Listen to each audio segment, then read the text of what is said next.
Jo rafineri. Po, jo rafineri. Po. Po ndërkohë u hap loja rafinerive tani.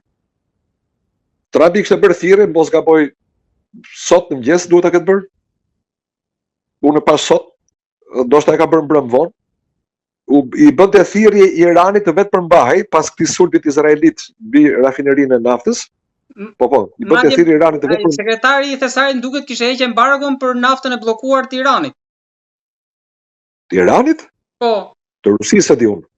Ndoshta e ka hequr të Iranit. Te Scott, sekretari i financave. Scott Bessent. Bessent, po. Në mos gaboj edhe unë e di që kanë hequr për naftën e ruse, po për se kanë hequr për naftën iraniane, kjo është gallat e madhe pastaj.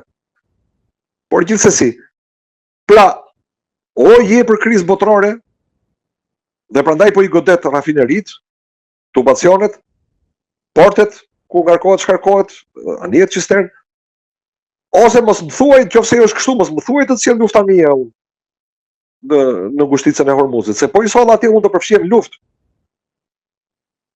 S'ka logjik tjetër. Irani është quaj po duash bisht të plagosur. Quaj ç'të duash, quaj në prag të vdekjes. Po pranim ato që thot Izraeli dhe Amerika, që është në prag të vdekjes, është ngrakmët e fundit. Ngrakmët e fundit bëhet më i rrezikshëm, edhe njeriu edhe kafsha. Se s'ka më për çfarë të ruhet. 2 javë e para konsumojnë raketat e vjetra, të prodhuara 20-30 vjet më përpara. Tani po fillon të përdor raketat më të avancuara. Dëmi është më i madh. Televizionet perëndimore nuk e japin dëmet në Izrael. Al Jazeera japin në këto rrjete të tjera të pavarura. Nuk është kaq e thjeshtë situata në Izrael. Nuk janë kaq të lumtur që po rrinë nëpër stacione metroje edhe nëpër vendstrehime. Po ka dëme. Diçka nuk shkon me familjen e Netanyahu. Nuk e di akoma të shumta, por videoja tregoi që është gjallë. Pavarësisht se ende vazhdojnë lajme që tonë ka mungesa, ka për het shtat duket që mungonte në mbledhjen e. Nuk e di, ta shohim. Një gazetar amerikan kishte thënë që djali i Bibi Netanyahu, që jeton në Florida, ai nuk e ka parë arsysh për të shkojë të luftojë, të vritet për adheun e vet. Në këtë pikë duhet i njohim një gjë për të respektuar Bezalel Smotrich, sepse djali i tij u plagos në Liban. Pra ai është nazist. Bezalel Smotrich. Po të paktën nuk qeka hipokrit, djalin e pas ka çuar në luftë.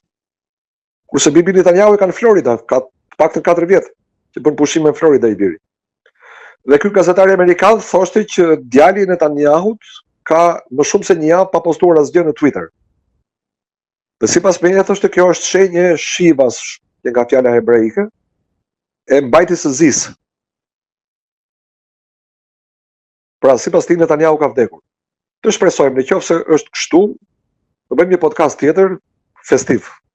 Por a jep kjo fund kjo luftë e nisur tani mund të jap drejtime dhe fatet e Izraelit për të ardhmen?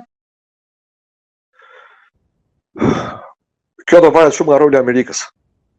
Amerika ka në dorë ta shpëtojë, ta mbajë gjallë Izraelin ose ta braktisë. Nëse e braktis, e gëlltitën Izraelin. Po është i lidhur edhe me